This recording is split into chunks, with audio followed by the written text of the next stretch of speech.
Hi, I'm Park Guide Jason Howell. I'm inside the visitor center, a white wall behind me, a gray shirt, and a tan hat. I'm wearing my glasses today. When describing the forces at Moores Creek Bridge, many secondary sources simply describe the Patriots as militia. Admittedly, it is a simplified way of doing things, referring to the Patriots as militia. But when we simplify, we ultimately begin to lose the meaning. If you bear with me for the next few minutes, I hope to give you a clearer image of what the Patriot forces at the Battle of Moores Creek Bridge look like.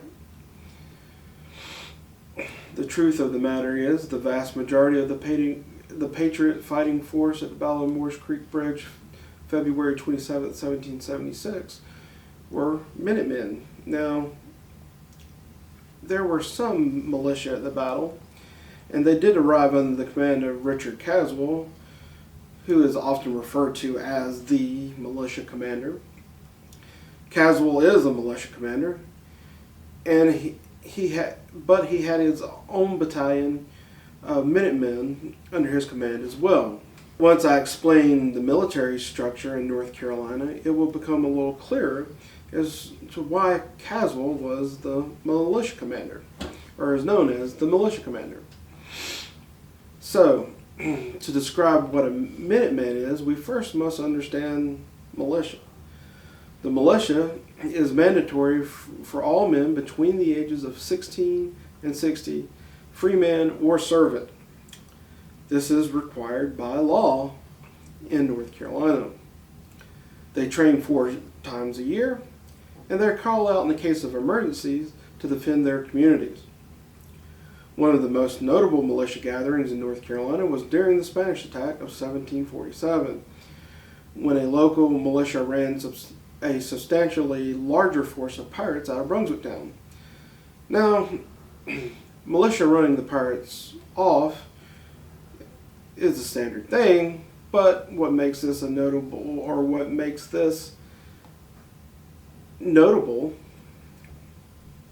is the militia was made up of 19 African privates and 3 white officers.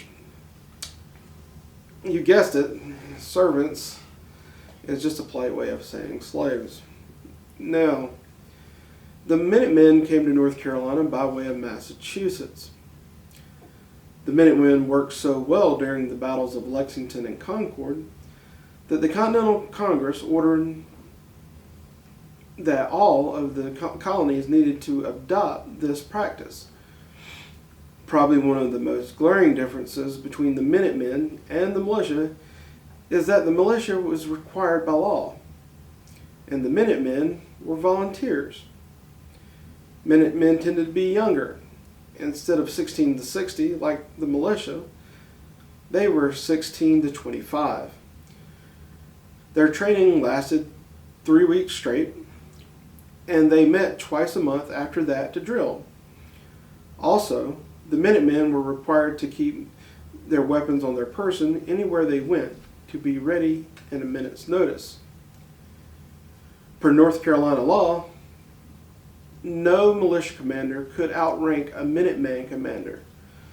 So yes, Richard Caswell is a militia commander simply because it was the law and the way the military was structured in North Carolina.